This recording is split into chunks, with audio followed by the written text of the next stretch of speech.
ሰላም ጤና ይስጥልን ከቻናል 1 የሰዓቱን ዜናዎቻችንን ወደ እናንተ እናደርሳለን። ዜናውን እየመራው አብሬያችሁ ቆይታ ማደርገው ኢንሸት ዘውዴ ነኝ። በቅድሚያም የሀገር ውስጥ መረጃዎቻችንን ወደ እናንተ እናደርሳለን።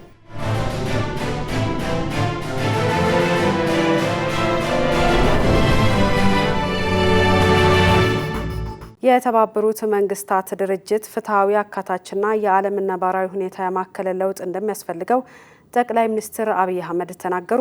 ኢትዮጵያ የተባበሩት መንግስታት የ8 አስርት ዓመታት ጉዞን ምክንያት በማድረግ በሰላም አብሮ ለመኖር በሚል መሪ ቃል ልዩ የመታሰቢያ ቴምብር ስብስብ አውጥታለች። ለዝርዝሩ አናውል ተስፋ።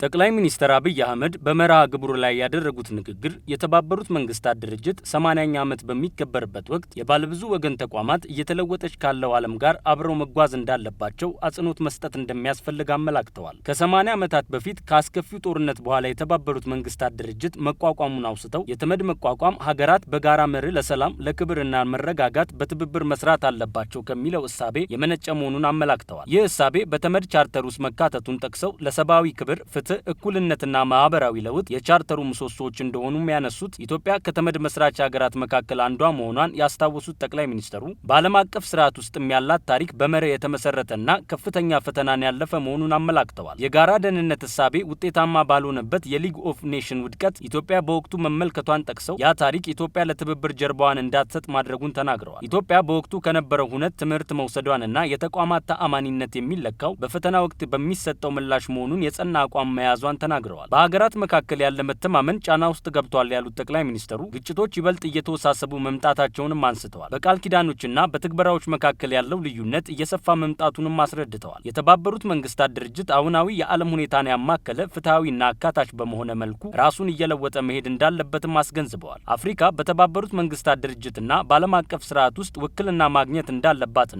አፍሪካ በታላቅ ኃላፊነት የበኩሏን ድርሻ ለመወጣት ዝግጁ ናትም ብለዋል። አፍሪካ ጠንካራና ይበልጥ ታማኒነት ያለው የዓለም ስርዓት እንዲገነባ አበክራ እንደምትሰራም ተናግረዋል። ዓለም አቀፍ ማህበረሰብም በሰላምና በደህንነት ልማት፣ የአየር ንብረት ለውጥና ፈጣን የቴክኖሎጂ እድገት ምላሽ መስጠት እንዳለበትም አመላክተዋል። እነዚህም ፈተናዎች ምላሽ እንዲያገኙ ጥልቅ ትብብር፣ ጠንካራ አጋርነትና ትርጉም ያለው ዓለም አቀፍ ትብብር እንደሚያስፈልግም አጽንኦት ሰጥተዋል። ከፊታቸው ያለው ኃላፊነት ግልጽ ነው ያሉት ጠቅላይ ሚኒስትሩ የዓለም የባለ ብዙ ወገን ስርዓት ጊዜው የሚመጥን ለውጥ እንደሚያስፈልገውም ተናግረዋል። ጠቅላይ ሚኒስትሩም ለተባበሩት መንግስታት ዋና ጸሐፊ አንቶኒ ጉቴሬዝ እና ለቡድናቸው ሰላምና ልማትና ሰብአዊ መብቶችን ለማስከበር እያሳዩ ላሉት ጽኑ አመራር አድናቆታቸውን ገልጸዋል። ዋና ጸሐፊው ተመድን ከአፍሪካ ጋር ያለውን ትብብር እንዲያጠናክር እያከናወነ ላለው ስራ አፍሪካውያን ትልቅ ዋጋ ይሰጣሉ ብለዋል። ዛሬ ኢትዮጵያ ይፋ ያደረገችው ታሪካዊ ቴምብሮች ለተመድ እሳቤዎች ትግበራ ለተጉ በሙሉ እውቅና የሚሰጥ መሆኑንም አንስተዋል።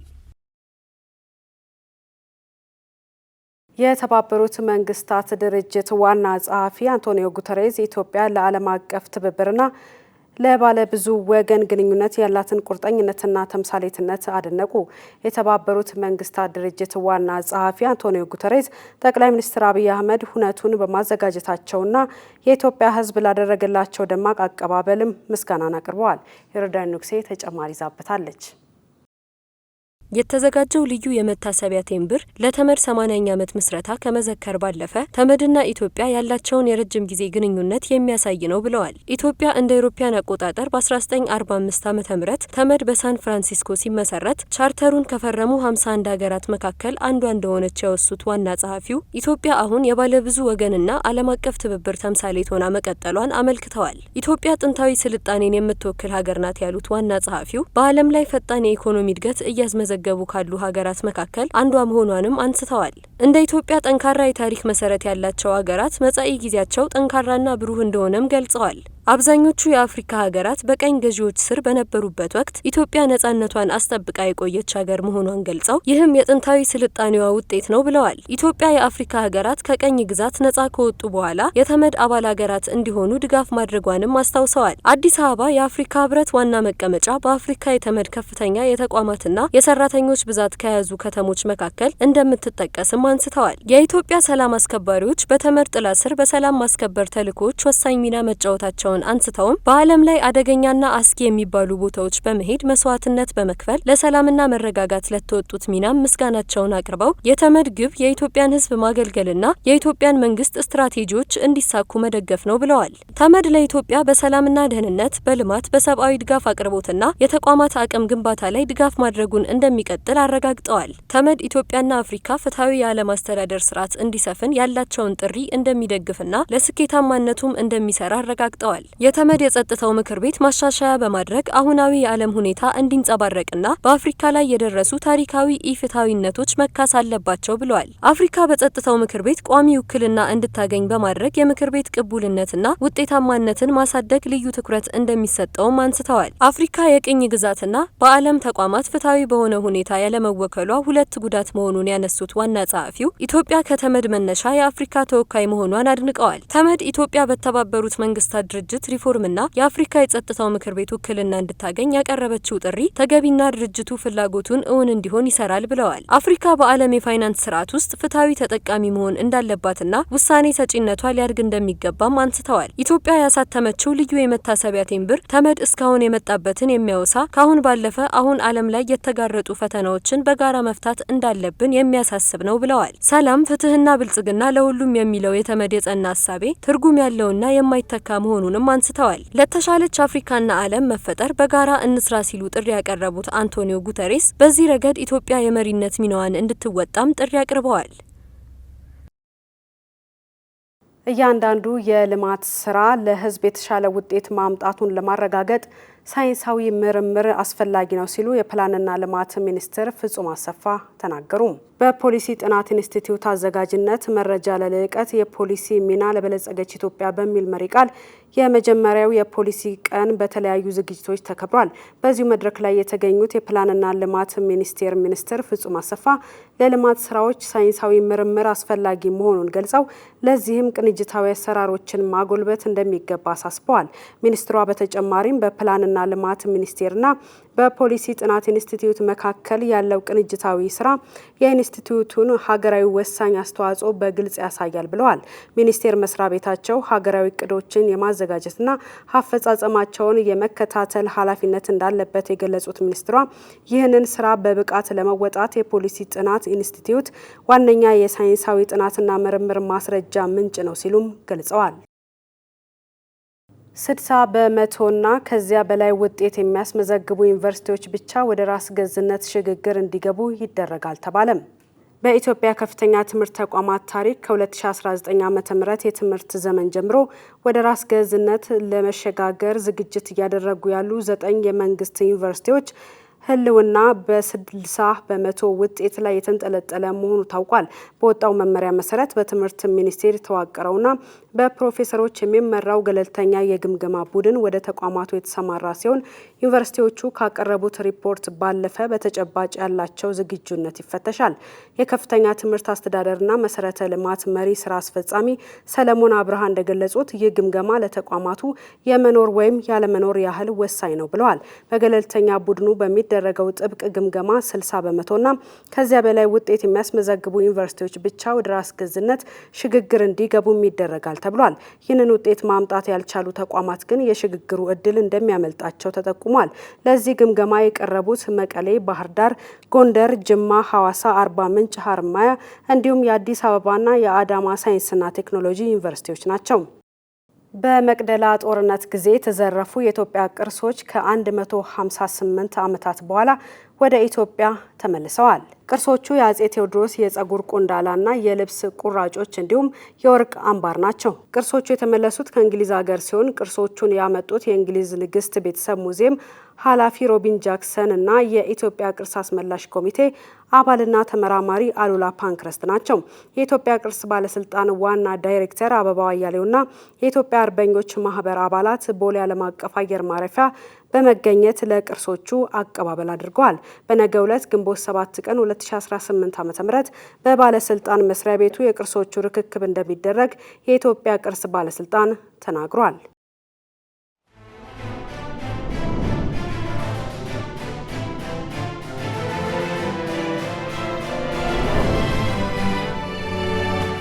ከውጭ ምንጭ ወዳገኘናቸው መረጃዎቻችን አልፋለን። ቻይና መረጋጋት በተሳነው ዓለም ሰላምን ለማስፈን ከአሜሪካ ጋር ትብብሯን እንደምታጠናክር የሀገሪቱ የውጭ ጉዳይ ሚኒስቴር አስታወቀም። የአሜሪካው ፕሬዝዳንት ዶናልድ ትራምፕ ከቻይናው አቻቸው ሺ ጂንፒንግ ጋር ውይይት ለማድረግ ቤጂንግ ናቸው። ለዝርዝሩ አናውል ተስፋ። ትራምፕ ቤጂንግ ሲደርሱ በቻይናው ምክትል ፕሬዝዳንት ሃን ዣንግ አማካኝነት የደመቀ አቀባበል እንደተደረገላቸው ሮይተርስና ቢቢሲ ዘግበዋል። ሁለቱ መሪዎች ከቻይና አሜሪካ የሁለትዮሽ ግንኙነት አንስቶ ስለ ዓለም ሰላምና እድገት በሰፊው እንደሚነጋገሩ የቻይና ውጭ ጉዳይ ሚኒስቴር አስታውቋል። የሚኒስቴሩ ቃል አቀባይ ጓጃኩን የመሪዎቹ ዲፕሎማሲያዊ ለቻይና አሜሪካ ትብብር የማይተካ ስልታዊ ሚና ይጫወታል ብለዋል። ይህም የመሪዎቹ ዲፕሎማሲያዊ በቻይናና በአሜሪካ ግንኙነት ውስጥ የማይተካ ስልታዊ ሚና እንዳለው እና ቻይና የፕሬዝዳንት ትራምፕን ጉብኝት በበጎ እንደምትመለከተው የገለጹት ቃል አቀባዩ የሁለቱ ሀገራት መሪዎች በሁለትዮሽ ግንኙነት እንዲሁም በዓለም አቀፍ ሰላምና ልማት ባሉ ዋና ዋና ጉዳዮች ላይ ሀሳብ ይለዋወጣሉ ብለዋል። ቻይና ከዩናይትድ ስቴትስ ጋር ትብብሯን ለማስፋፋትና ልዩነቱን ለማጣጣም እንዲሁም በተበጠበጠው ዓለም መረጋጋትን ለማምጣት በእኩልነት መንፈስ በመከባበርና ለጋራ ጥቅም ትሰራለች በማለትም አክለዋል። በትራምፕ ልዑክ ውስጥ የቴስላ ባለቤት ኤለን መስክን ጨምሮ የቴክኖሎጂ ኩባንያ ዋና ስራ አስፈጻሚዎች ተካተዋል። ይህም የትራምፕ የቻይና ጉዞ በአሜሪካ መሪዎች ደረጃ በ9 ዓመታት ውስጥ ለመጀመሪያ ጊዜ የተደረገም ነው። ትራምፕ ወደ ቤጂንግ ለይፋዊ ጉብኝት ከማምራታቸው አስቀድሞ ከኢራን ጋር ያለውን የጦርነት ስጋት ለመፍታት የቻይናው ፕሬዝዳንት ጣልቃ ገብነት እንደማያሻቸው ተናግረው እንደነበረም ዘገባው አስታውሷል። የኢራን ግጭትና የታይዋን ጉዳይ በትራምፕና በሺ ጂንፒንግ የቤጂንግ ውይይት ዋነኛ አጀንዳዎች ይሆናሉ ተባለም። የአሜሪካው ፕሬዝዳንት ዶናልድ ትራምፕና የቻይና አቻቸው ሺ ጂንፒንግ በኢራን ጦርነት፣ በንግድ ስምምነቶችና በታይዋን የጦር መሳሪያ ሽያጭ ዙሪያ ለመምከር በቤጂንግ ተገናኝተዋል። ዝርዝሩ የጸጋን የተሰማ ነው።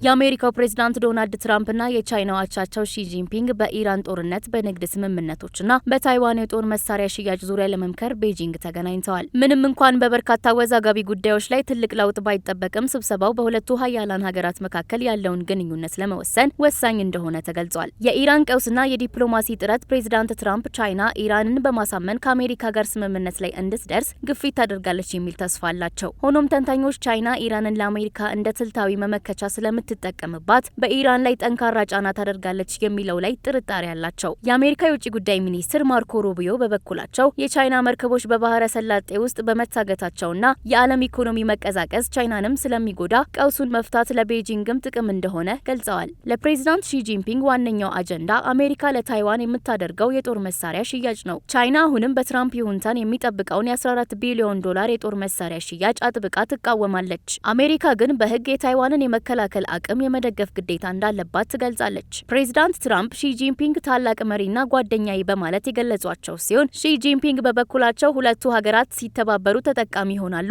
ሲጋጩ ግን ሁለቱም ይጎዳሉ ብለዋል። ይሁን እንጂ ከትራምፕ የ2017 ጉብኝት ይልቅ አሁን የኃይል ሚዛኑ ወደ ቻይና እንዳጋደለ ተንታኞች ይናገራሉ። ትራምፕ በሀገር ውስጥ በኢራን ጦርነት ምክንያት በደረሰ የዋጋ ግሽበትና በህዳር ወር አጋማሽ ምርጫ ጫና ሆነው ነው ወደ ቤጂንግ የመጡት። በትራምፕ የልዑካን ቡድን ውስጥ ኤለን መስክና ጄንሰን ሁዋንግን ጨምሮ ታዋቂ የንግድ መሪዎች ተካተዋል። አሜሪካ የቦይንግ አውሮፕላኖችንና የግብርና ምርቶችን ለቻይና ለመሸጥ ስትፈልግ፣ ቻይና በበኩሏ በቺፕ ማምረቻ መሳሪያዎች ላይ የተጣለው ገደብ እንዲነሳላት ትፈልጋለች። ሁለቱ መሪዎች በሰው ሰራሽ አስተውሎት ዙሪያ በሚደረገው ውይይቶች ላይም ይመክራሉ ተብሎ ይጠበቃል። መሪዎቹ በታላቁ የህዝብ አዳራሽ ከሚያደርጉ ውይይት በኋላ በታሪካዊው የሰማይ ቤተ መቅደስ ወይም ቴምፕል ኦፍ ሄቨን ጉብኝት የሚያደርጉ ሲሆን ነገ አርብ ደግሞ የሻይ ሰዓትና የጋራ ምሳ ግብዣ ይኖራቸዋል። ሺ ጂንፒንግም በዚሁ ዓመት መጨረሻ ላይ ወደ አሜሪካ የመልስ ጉብኝት ለማድረግ ማቀዳቸው ተገልጿል ሲል የፍራንስ 24 ዘገባ አመላክቷል። የቻይናው ፕሬዝዳንት ሺ ጂንፒንግ አሜሪካና ቻይና አጋር እንጂ ጠላት መሆን እንደሌለባቸው ተናግረዋል። የአሜሪካው ፕሬዝዳንት ዶናልድ ትራምፕ በበኩላቸው የሁለቱ ሀገራት ግንኙነት ከመቼውም ጊዜ በላይ የተሻለ መሆኑን ገልጸዋል። ሄሮዳይ ንጉሴ ተጨማሪ ይዛበታለች። ትራምፕና ጂንፒንግ ከመወያየታቸው አስቀድሞ በቀይ ምንጣፍ ላይ ሲጨባበጡ ታይተዋል። ውይይታቸው በታሪፍ፣ በቴክኖሎጂ ፉክክር፣ በኢራን ጦርነትና በታይዋን ጉዳይ ላይ እንደሚያተኩር ይጠበቃል። የኒቪዳ ዋና ስራ አስፈጻሚ የንሰን ሁዋንግና የዓለም ቁጥር 1 ባለሀብት ኢለን መስክም ከትራምፕ ጋር በቤጂንግ ተገኝተዋል። ቻይናውያን ህጻናት አበባና የአሜሪካን ሰንደቅ ዓላማ እያውለበለቡ ለትራምፕ ደማቅ አቀባበልም አድርገዋል። ፕሬዝዳንት ጂንፒንግ በአሜሪካና በቻይና ግንኙነት ከፍተኛውን ድርሻ የሚይዘው የታይዋን ጉዳይ መሆኑን ገልጸዋል። ታይዋንም ታይዋንን በተመለከተ ከአሜሪካ ጋር ግጭት ሊፈጠር እንደሚችል ማስጠንቀቃቸውን የቻይና መገናኛ ብዙሃንም ዘግበዋል። በሌላ በኩል ከሁለቱ ሀገራት የተውጣጡ ልዑካን በደቡብ ኮሪያ ንግድን በተመለከተ ያደረጉት ውይይት አዎንታዊ ውጤት እንዳሳየ ተዘግቧል። የአሜሪካ የግምጃ ቤት ጸሐፊ ስኮት ባሴት ከቻይና ምክትል የንግድ ሚኒስትር ሂ ሊፊንግ ጋር ትላንት ተወያይተዋል። የቻይናና የአሜሪካ ባለስልጣናት ደቡብ ኮሪያ ውስጥ ተገናኝተው ባደረጉት ውይይት አንዳቸው በሌላኛቸው ምርት ላይ የናረ ታሪፍ ላለመጣል ፍላጎት እንዳላቸው ገልጸዋል። ትራምፕ ባደረጉት የመክፈቻ ንግግር ከቻይናው ፕሬዝዳንት ጋር በመገናኘታቸው ክብር እንደሚሰማቸው ተናግረዋል።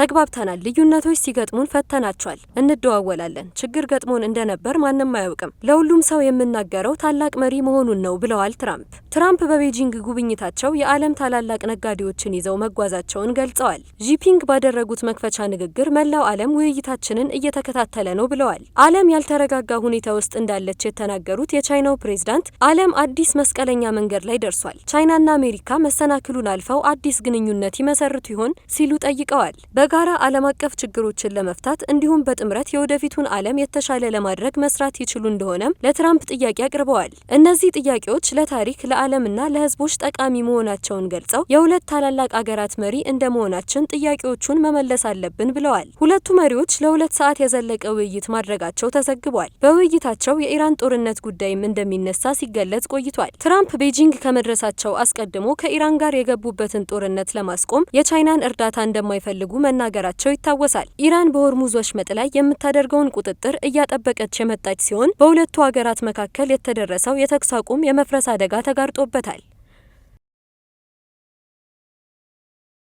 የኢራን ጦርነት በቻይና ግዙፍ ፍላጎቶቿ ላይ ከፍተኛ ስጋት ደቅኗል ተባለም። በመካከለኛው ምስራቅ ጦርነት የፈጠረው ቀውስ እስካሁን ቻይና ደጅ አልደረሰም ቢባልም የቀውሱ ወላፈን ግን እየጨመረ እንጂ ባለበት የሚገታ አይደለም የሚሉ አስተያየቶች እየተነሱ ነው። ጸጋን የተሰማ ተጨማሪ አላት። ለአጭር ጊዜ ሲታይ ቻይና ለበርካታ ወራት የሚበቃ ነዳጅ አላት። ከቸገረም ደግሞ ወደ ጎረቤቷ ሩሲያ ልታማትር ትችላለች። ይሁን እንጂ ቻይና ግን የዚህ ቀውስ ተጽዕኖ የምታየው በረጅም ጊዜ ውስጥ ከሚፈጠረው ሁኔታ አንጻር ነው የሚሉ አልታጡም። ቻይና በመካከለኛው ምስራቅ ውስጥ ያሏትን ኢንቨስትመንቶች ብቻ የሚመለከት አይደለም፣ የወጠነቻቸውን ግዙፍ ትልሞች ጭምር እንጂ። በዚህ ሳምንት በሺዎች የሚቆጠሩ የኮሚዩኒስት ፓርቲ ተወካዮች በዓለም ሁለተኛዋ ግዙፍ ኢኮኖሚ ስለሆነችው አገራቸው ፍኖተ ካርታ ለመወያየት ስብሰባ ይቀመጣሉ። ይህ ስብሰባ የሚካሄደው አገሪቱ በአነስተኛ የምርት ፍላጎት በተራዘመ የንብረት ዋጋ ቀውስና ግዙፍ በአገር ውስጥ ዕዳ እየተፈተነች ባለበት በዚህ ጊዜ ነው። በቴክኖሎጂና ታዳሽ ኢንዱስትሪዎች ዘርፍ ፈጣን እድገት እየተመዘገበ ቢሆንም የቻይና መንግስት ከአውሮፓውያኑ 1991 በኋላ ለመጀመሪያ ጊዜ የኢኮኖሚ እድገት ትንበያውን ዝቅ አድርጎ አስቀምጧል። ምናልባት ቻይና የገባችበትን የኢኮኖሚ ችግር ከፍተኛ መጠን ያለው ምርት ለውጭ ገበያ በማቅረብ እንደምትወጣው ተስፋ ልታደርግ ትችላለች። ነገር ግን ያለፈውን ዓመት ያሳለፈችው ከአሜሪካ ጋር የንግድ ጦርነት ውስጥ ገብታ ነው። አሁን ደግሞ ዋነኛ የመርከብ መጓጓዣ እና የኃይል አቅርቦት መስመሯ የሆነው መካከለኛው ምስራቅ የገባበት ውጥንቅጥ የሚፈጥረው መዘዝ ተጋርጦባታል። ጦርነቱ በተራዘመ ቁጥር የሚፈጠረው ህመም መጠንከሩ አይቀሬ ነው። በሆርሙዝ ሰርጥ የሚተላለፈው ትራፊክ መዘጋቱ ደግሞ ነገሩን ያባብሰዋል። በእንግሊዝ ሮያል ዩናይትድ ሰርቪስ ኢንስቲትዩት ተመራማሪ የሆኑት ፊሊፕ ሺትለር ጆንስ በመካከለኛው ምስራቅ የሚፈጠረው የተራዘመ ቀውስና የደህንነት እጦት ለቻይና ወሳኝ የሆኑ ሌሎች ቀጠናዎችን ይረብሻል ይላሉ። ለምሳሌ የአፍሪካ ኢኮኖሚዎች ከባህረ ሰላጤው ሀገራት የሚመጣው ከፍተኛና የተረጋጋ ካፒታል ተጠቃሚ ሆነው ቆይተዋል። ይመጣ የነበረው ኢንቨስትመንት የሚሄድ ከሆነ የቻይናን መጠነ ሰፊና የረጅም ጊዜ ፍላጎት ላይ ስጋት የሚደቅን ሰፊ ያለመረጋጋት አደጋ ያመጣል ሲሉ ያብራራሉ። ይህ ከተፈጠረ በዓለም አቀፍ ደረጃ አሻራዋን ያሳረፈችው ቻይና ከመካከለኛው ምስራቅ ባሻገር ያሏት ኢንቨስትመንቶችንና ገበያዎች በተራዘመ ጦርነት ምክንያት ተጋላጭነታቸው ይጨምራል። ልክ እንደ ሌሎች ሀገራት ሁሉ ቻይና ይህ ያልተጠበቀ ክስተት የሚፈጠረውን ሁኔታ በጥንቃቄ መመልከቷ አይቀሬ ነው። በለንደን ኪንግስ ኮሌጅ ፕሮፌሰር የሆኑት ኬሪ ብራውን ቻይና እንደ ሁሉም ሀገራት እያሰበች ይመስለኛል ይላሉ። ይህ የጨዋታው እቅድ ምንድን ነው? በእርግጠኝነት አሜሪካዎቹ ያለ እቅድ ወደዚህ አልገቡም ሲሉም ይጠይቃሉ። አክለውም ግን ምናልባት እንደ ሌሎቹ ሁሉ የእውነትም ያለ አንዳች ችግር ነው የገቡበት። ወደ ሌሎች ጉዳዮች ተጎተን መግባት እንደማንፈልገው ሁሉ ወደዚህም ተስበን መግባት አንፈልግም። ነገር ግን የሆነ ነገር ማድረግ አለብን ብለውም ሊያስቡ ይችላሉ ብለዋል። ቻይና በአሜሪካ ላይ የደህንነት ስጋት ከሚደቅኑ ዋነኛ ሀገራት መካከል እንደማትቆጠር አዲስ የመከላከያ ሰነድ አሳይቷል። አሜሪካ መከላከያ ሚኒስቴር ፔንታጎን ያወጣው አዲስ የብሔራዊ መከላከያ ስትራቴጂ ከእንግዲህ በዋነኛ የደህንነት ጉዳዮች ላይ ቻይና ቅድሚያ የሚሰጣት ሀገር እንዳልሆነች አመላክቷል። ዝርዝሩ የኤፍራታ ጥላውን ነው። በየአራት ዓመቱ የሚታተመው ሰነዱ የመስሪያ ቤቱ ዋነኛ ትኩረት የአሜሪካ የሀገር ውስጥና የምዕራባውያን ንፍቀ ክበብ ደህንነት መሆኑን ገልጿል። ዋሽንግተን ለረጅም ጊዜያት የአሜሪካውያንን ተጨባጭ ጥቅሞች ችላ ብላ ቆይታለች ሲልም ተችቷል። ፔንታገን ለአሜሪካ አጋሮች የሚሰጠው ድጋፍ የተገደበ እንደሚሆን ገልጿል። ይህ ሰነድ ይፋ የተደረገው አውሮፓ የስልጣኔ ውድቀት እንደገጠማት የሚገልጸውና ሩሲያን እንደ አሜሪካ ስጋት ያልቆጠረውን የአሜሪካ ብሔራዊ ደህንነት ስትራቴጂ ከወጣ ከወራት በኋላ ነው። የብሔራዊ ደህንነት ስትራቴጂው በወጣበት ወቅት ሩሲያ ሰነዱ ከራዕይዋ ጋር በአብዛኛው የሚጣጣም እንደሆነ ገልጻ ነበር። በአውሮፓውያኑ አቆጣጠር 2022 የወጣው የቀድሞ የብሔራዊ መከላከያ ስትራቴጂ ቻይና ደቅነዋለች ያለውን ስጋት ቅድሚያ የሚሰጠው ዋነኛ የመከላከያ ጉዳይ እንደሆነ ገልጾ አስፍሮ ነበር። ከዚህ አስቀድሞ የነበረው 2018 ሰነድ ደግሞ ለአሜሪካ ደህንነት ዋነኛ ፈተና በማለት የገለጸቻቸው እንደ ቻይናና ሩሲያ ያሉ ለውጥ ፈላጊ ኃይሎችን ነበር። አሁን የወጣው ባለ 34 ገጽ የትራምፕ አስተዳደር ወደ ስልጣን በተመለሰ በመጀመሪያው ዓመት ያራመዳቸውን የፖሊሲ አቋሞች የሚያጠናክር ነው። በዚህ ጊዜ ውስጥ የአሜሪካው ፕሬዝዳንት ዶናልድ ትራምፕ በሰጡት የኦፕሬሽን ትዕዛዝ የቬንዙዌላ ፕሬዝዳንት ኒኮላስ ማዱሮን ይዘዋል። በምስራቅ ፓሲፊክና በካሪቢያን አካባቢ እጽ ያዘዋወራሉ በተባሉት ላይ ጥቃት ፈጽመዋል። ከሰሞኑን ደግሞ የአሜሪካ ግሪንላንድን የመጠቅለል ፍላጎታቸውን ለማሳካት አጋሮቻቸው ላይ ግፊት እያደረጉ ነው። ስትራቴጂው በተመሳሳይ ፔንታገን ለአሜሪካ ወታደራዊና የንግድ እንቅስቃሴ ቁልፍ በሆኑ ቦታዎች ላይ በተለይም ወደ ፓናማ ካናል፣ አሜሪካ ባህረ ሰላጤና ግሪንላንድ መግባት መቻላቸውን እንደሚያረጋግጥ ያስረዳል። ሰነዱ የትራምፕ አስተዳደር አካሄድ ከቀዝቃዛው ጦርነት በኋላ የነበሩ አስተዳደሮች ከተከተሏቸው አብይ ስትራቴጂዎች መሰረታዊ ልዩነት እንዳለው ይገልጻል። ከቻይና ጋር ያለው ግንኙነት በጥንካሬ እንጂ በግጭት እንደማይመራ የሚጠቅሰው ይህ ሰነድ ግቡ ቻይናን መቆጣጠር፣ ማነቅ ወይም ማዋረድ አይደለም ሲል አስተዳደሩ የሚከተለውን አካሄድ ጠቁሟል። ከቀድሞዎቹ የስትራቴጂ ሰነዶች በተለየ መልኩ ቻይና ግዛቴ ነች የምትላትና ራሷን የምታስተዳድረው ታይዋን ጉዳይ በዚህ ሰነድ ውስጥ አልተጠቀሰችም። ይሁን እንጂ ቻይናን ጨምሮ ማንኛውም አካል አሜሪካን ወይም ወዳጆቿን እንዳይቆጣጠር መከላከል የአሜሪካ ዓላማ መሆኑም ተገልጿል። እስራኤልና አሜሪካ አንድ የሚያደርጓቸው ባህሪና ተግባራት ቢኖሩም በዓለም ሕዝቦች ዘንድ ግን በእኩል መጠን ተቀባይነት ያጡባቸው ጉዳዮች አሉ ተብሏል። ሀገራቱ በሕዝብ ዘንድ ያላቸው የተወዳጅነት ደረጃ ጥናትም ይፋ ሆኗል። ለዝርዝሩ ማህሌት ደመላሽ። ሚድል ኢስት ሞኒተር ኒራ ዳታ የተባለው ዓለም አቀፍ ጥናት አድራጊ ተቋም ይፋ ያደረገውን የ2026 የሀገራት የህዝብ ተቀባይነትና ግንዛቤ ጥናት ሪፖርት ይፋ አድርጓል። ጥናቱ 129 ሀገራትንና 3 ዓለም አቀፍ ድርጅቶችን ያካተተ ሲሆን የእስራኤልና የአሜሪካ ደረጃ አስደንጋጭ ሆኖ ተገኝቷል። ምንም እንኳን ሁለቱ ሀገራት ካሁኑ የኢራን ዘመቻ ጥምረት አስቀድሞ በጋዛ ጉዳይ እርስ በርስ የሚደጋገፉና የሚተባበሩ ቢሆኑም በህዝቦች ዘንድ ግን በእኩል መጠን ተቀባይነት ያጡባቸው የጋራ ጉዳዮች ያሏቸው ሀገራት ሆነዋል ተብሏል። በዚህ ጥናት መሰረት እስራኤል በጋዛ እያካሄደች ባለው ዘመቻ፣ በፍልስጤማውያን መፈናቀል፣ በዌስት ባንክ ጥቃት ምክንያቶች በዓለም ህዝቦች ዘንድ በበጎ የመታየት እድሏ ዝቅ ያለ ሆኖ ተመዝግቧል። የተባበሩት መንግስታት ድርጅትና ዓለም አቀፍ የሰብአዊ መብት ተሟጋቾችም ለዚህ ውጤት መገኘት ሚና አላቸው ያለው ጥናቱ ሀገሪቱ ዓለም አቀፍ ህግጋትን እየጣሰች መሆኑን ደጋግመው ማስጠንቀቃቸው የእስራኤል ገጽታ ለከፋ ውድቀት ዳርጎታል ብሏል። በሌላ በኩል አሜሪካ ባለፉት 2 ዓመታት ውስጥ ያላትን ዓለም አቀፍ ተቀባይነት በከፍተኛ ሁኔታ አጥታለች ሲል ኒራ ዳታ ጠቅሷል። አሁን ላይ ዋሽንግተን በዓለም ላይ እጅግ አሉታዊ አመለካከት ካሉባቸው 5 ሀገራት ተርታ የተመደበች ሲሆን በደረጃዋም ከሩሲያና ከቻይና በታች ዝቅ ብላለች። የፕሬዝዳንት ዶናልድ ትራምፕ የውጭ ጉዳይ ፖሊሲ የሚያዝ የሚጨበጥ አለመሆን፣ ከኔቶ አጋሮች ጋር ያለው ግንኙነት መሻከር፣ ጠንካራ የቀረጥ ፖሊሲዎች፣ በግሪንላንድ ላይ የተሰነዘሩ ዛቻዎች፣ ለዩክሬን የሚሰጠው እርዳታ መቋረጥና በዩኤስ እስራኤልና ኢራን ግጭት ውስጥ ዋሽንግተን ያላት ሚና አሜሪካ በህዝቦች ዘንድ ላገኘችው ዝቅ ያለ ግምት ምክንያት የሆኑ ነጥቦች ተብለዋል። ስዊዘርላንድ፣ ካናዳ፣ ጃፓን፣ ስዊድንና ጣሊያን በዓለም ላይ ተወዳጅና አዎንታዊ አመለካከት የሚታይባቸው ሀገራት በሚል በጥናቱ ተቀምጠዋል። የቻይናው ፕሬዝዳንት ሺ ጂንፒንግ በንግድ ጦርነት አሸናፊ አይኖርም ሲሉ ተናግረዋል። ሺ እና ትራምፕ በቤጂንግ ያደረጉት ውይይት አንኳር ነጥቦችም ይፋ ሆነዋል። የአሜሪካው ፕሬዝዳንት ዶናልድ ትራምፕ እስካሁን ከተደረጉት ታላቅ ጉባኤዎች አንዱ ነው ሲሉም ከቻይና አቻቸው ጋር ያካሄዱትን ውይይት ያወደሱ ሲሆን ጉብኝታቸው የሁለቱን ሀገራት ግንኙነት እንደሚያሻሽልም ገልጸዋል። ትራምፕ አሜሪካና ቻይና ሁልጊዜም ችግሮችን በቀጥታ ግንኙነት ይፈታሉ ብለው እንደሚያምኑም ለሺ ተናግረዋል። ትራምፕ አሜሪካ ከቻይና ጋር በጋራ ጥቅም ላይ በመመስረት የንግድ ግንኙነቷን እንደምታቀናም ነው ቃል የገቡት።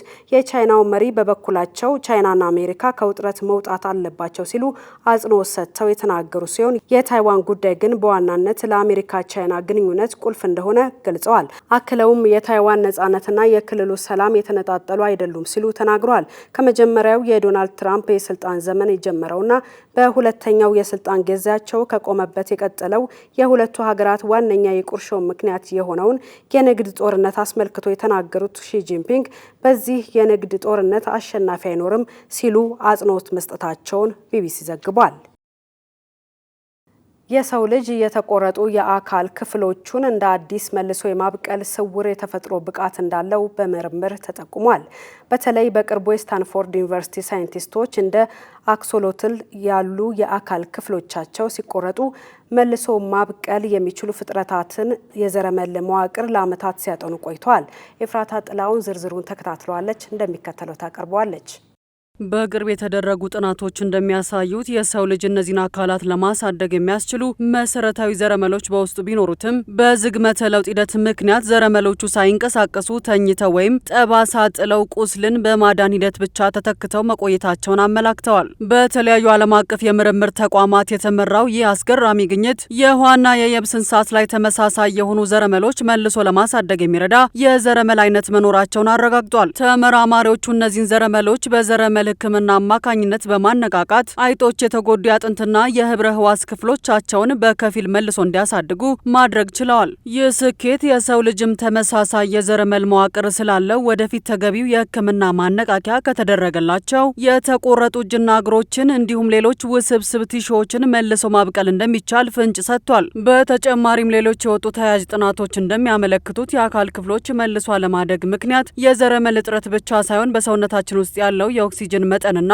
የአሲድ ስርጭት ጭምር እንደሆነም ተገልጿል። ሳይንቲስቶች የባዮ ኤሌክትሪክ ምልክቶችንና ልዩ ፕሮቲኖችን በመጠቀም የሰውነት ሴሎች ጠባሳ ከመፍጠር ይልቅ ወደ ማሳደግ ተግባር እንዲያተኩሩ ለማድረግ አዳዲስ ቴክኖሎጂዎችን እየቀረጹም ይገኛሉ። ይህ ግኝት ሙሉ በሙሉ ወደ ተግባር ተቀይሮ የሰው ልጅ እጅና እግር መልሶ ለማብቀል ገና ተጨማሪ ዓመታትና ጥናቶችን የሚጠይቅ ቢሆንም በሕክምናው ዓለም ላይ ትልቅ ተስፋን ሰንቋል። በተለይም በጦርነት በአደጋ ወይም በተለያዩ በሽታዎች ምክንያት አካላቸውን ላጡ በሚሊዮኖች ለሚቆጠሩ ሰዎች ሰው ሰራሽ አካላትን ከመጠቀም ባለፈ የራሳቸውን ሕያው አካል መልሰው የሚያገኙበትን መንገድ ሊከፍት ይችላል ተብሎ ይጠበቃል። የላቦራቶሪ ውጤቶቹ እንደሚያሳዩት በቀጣዮቹ 10 ዓመታት ውስጥ የመልሶ ማሳደግ ሕክምና ወይም ሪጀኔሬቲቭ ሜዲሲን በዓለማችን ላይ ከፍተኛ ለውጥ እንደሚያመጣ ተጠቁሟል። ወደ ቢዝነስ መረጃዎቻችን እናልፋለን። በአርባ ምንጭ የአዞ ማርቢያ ማዕከላት ከሚገኙ 4000 በላይ አዞዎች መካከል ከግማሽ በላይ የሚሆኑት ለእርድ መድረሳቸውንና ማዕከሉን ወደ ዘመናዊ የቱሪስት መዳረሻነት የመቀየር ስራ እየተከናወነ መሆኑ ተነግሯል። ለዚህና ለሌሎች የቢዝነስ መረጃዎቻችን መሀሌት ደመላሽ። በደቡብ ኢትዮጵያ ክልል በአርባ ምንጭ ከተማ የሚገኘው የአዞ ማርቢያ ማዕከል ካሉት 4000 በላይ አዞዎች ውስጥ ከ2000 በላይ የሚሆኑት ለእርድ ደርሰዋል። ማዕከሉን የተረከበው የጋሞ ልማት ማህበር ቦታውን ወደ እንስሳት መካነ አራዊት በመቀየር የቱሪስት መስህብ ለማድረግ እየሰራ እንደሚገኝ ገልጿል። በተጨማሪም ቀደም ሲል የአዞ ቆዳ ሳይቀነባበር ወደ ውጭ ተልኮ በውድ ዋጋ ተመልሶ ይገባ የነበረውን አሰራር ለመቀየር ከአርባ ምንጭ ዩኒቨርሲቲ ጋር ጥናት እየተደረገ እንደሆነ ተጠቁሟል። እንዲሁም ማዕከል ውስጥ የቆዳ ማቀነባበሪያ ፋብሪካ ለመገንባት የተጀመረው ጥናት ስራ 40 በመቶ የደረሰ ሲሆን ፋብሪካው ተገንብቶ እስኪያልቅ ድረስ ግን የአዞ ቆዳና ስጋን በቀጥታ ለውጭ ገበያ የማቅረብ ስራ በዚህ በጀት ዓመት መጨረሻ ላይ እንደሚጀመር ተመላክቷል። የአሜሪካ መንግስት የ2026ን የፊፋ ዓለም ዋንጫ ትኬት ለገዙ የውጭ ሀገር ደጋፊዎች ቀደም ሲል ጥሎት የነበረውን $15000 የቪዛ ማስያዣ እገዳ ሙሉ በሙሉ ማንሳቱን አስታወቀ። የሀገሪቱ የውጭ ጉዳይ ሚኒስቴር እንዳስታወቀው የጸና የጨዋታ ትኬት ያላቸውና በፊፋ የቪዛ ስርዓት ላይ የተመዘገቡ የውጭ ሀገር ዜጎች ይህንን ከፍተኛ የገንዘብ ማስያዣ እንዲከፍሉ አይገደዱም። ቀደም ሲል አሜሪካ ጎብኚዎች ሳይመለሱ ይቀራሉ የሚለውን ስጋት ለመቀነስ ኢትዮጵያን ጨምሮ ከበርካታ ሀገራት ለሚመጡ ተጓዦች እስከ $15000 የሚደርስ ዋስትና በቅድሚያ እንዲያስይዙ ደንብ አውጥታ ነበር። ይሁን እንጂ ፊፋ ባቀረበው ተደጋጋሚ ጥያቄ መሰረት የአሜሪካ የውጭ ጉዳይና የሀገር ውስጥ ደህንነት መስሪያ ቤቶች ለደጋፊዎች ይህንን የገንዘብ ጫና ለማንሳት ተስማምተዋል። ውሳኔው የቪዛ ሂደቱን ሙሉ በሙሉ ባያስቀርም ህጋዊ ትኬት ያላቸው ደጋፊዎች ያለምንም የገንዘብ ዋስትና የቪዛ ቃለ መጠይቅ ቅድሚያ እንዲያገኙ እድልን ይሰጣል። የቻይናው የቴክኖሎጂና የኢኮሜርስ ኩባንያ የሆነው አሊባባ በሰው ሰራሽ አስተውሎት አስተዋጽኦና በፈጣን የሸመታ አገልግሎቶች ላይ ባደረገው ከፍተኛ መዋለ ንዋይ ምክንያት የሩብ ዓመት መሰረታዊ ትርፉ በ84 በመቶ መውረዱን አስታወቀ። አሊባባ በተጠናቀቀው የሩብ ዓመት መሰረታዊ ትርፉ ወደ 5.1 ቢሊዮን ዩዋን በመውረድ የ84 በመቶ ከፍተኛ ቅናሽ ማሳየቱን አስታውቋል። ይህ የሆነው ኩባንያው የራሱን የሰው ሰራሽ አስተውሎት ሞዴሎች ለማልማት ለቴክኖሎጂ ግዥና ለፈጣን የኢኮሜርስ ማቀነባበሪያ አገልግሎቶች ከፍተኛ ወጪ በማውጣቱ ነው። ሆኖም ይህ ወጪ ለረጅም ጊዜ ስትራቴጂ ጠቃሚ መሆኑን የተቋሙ ዋና ስራ አስፈጻሚ ኤዲው ተናግረዋል። በሌላ በኩል በሰው ሰራሽ አስተውሎት ፍላጎት መጨመር ምክንያት የአሊባባ የክላውድ ዘርፍ ገቢ የ38 በመቶ እድገት ማስመዝገቡን ለኩባንያው እንደ መልካም ዜና ተወስዷል። የአውሮፓ ማዕከላዊ ባንክ የነዳጅ ዋጋ መናር የዋጋ ንረትን ካባባሰው የወለድ ምጣኔን ለመጨመር እንደሚገደድ የምጣኔ ሀብት ባለስልጣናት አስታወቁ። በመካከለኛው ምስራቅ በተቀሰቀሰው የጦርነት ቀውስ ሳቢያ የዓለም የነዳጅ ዋጋ በከፍተኛ ሁኔታ መጨመሩን ተከትሎ የአውሮፓ ማዕከላዊ ባንክ የወለድ ምጣኔን ለመጨመር እየተዘጋጀ መሆኑን አስታውቋል። የማልታ ማዕከላዊ ባንክ ገዢና የኢሲቢ ከፍተኛ ባለስልጣናት የሆኑት አሌክሳንደር ዴማርኮ እንደገለጹት የነዳጅ ዋጋው መናር በሰራተኞች ደሞዝና በሌሎች ምርቶች ላይ ተጽዕኖ ማሳደር ከጀመረ የዋጋ ንረቱ ለበስ የማይችልበት ደረጃ ላይ ይደርሳል ብለዋል። ይህንን የዋጋ መናር ስጋት ለመቆጣጠር ባንኩ የወለድ ምጣኔን የማሳደግ እርምጃም ሊወስድ ይችላል። ይሁን እንጂ የወለድ ምጣኔን ማሳደግ ቀድሞውኑ ለደከመው የአውሮፓ ኢኮኖሚ ተጨማሪ ጫና በመፍጠር የኢኮኖሚ ውድቀትን ሊያስከትል ይችላል በሚል ስጋት ተቋሙ ከመጨረሻው ውሳኔ በፊት አዳዲስ የኢኮኖሚ መረጃዎችን በጥንቃቄ እንደሚከታተል አስታውቋል። ከቻናል ዋን ወደ እናንተ ስናደርስ የነበረው ዜናችን ተጠናቋል። ስለተከታተላችሁ እናመሰግናለን። ዜናውን እየመራው ወይንሸት ዘውዴ አብሬያችሁ ቆይታ አድርጌያለሁ። ሰላም ሁኑ።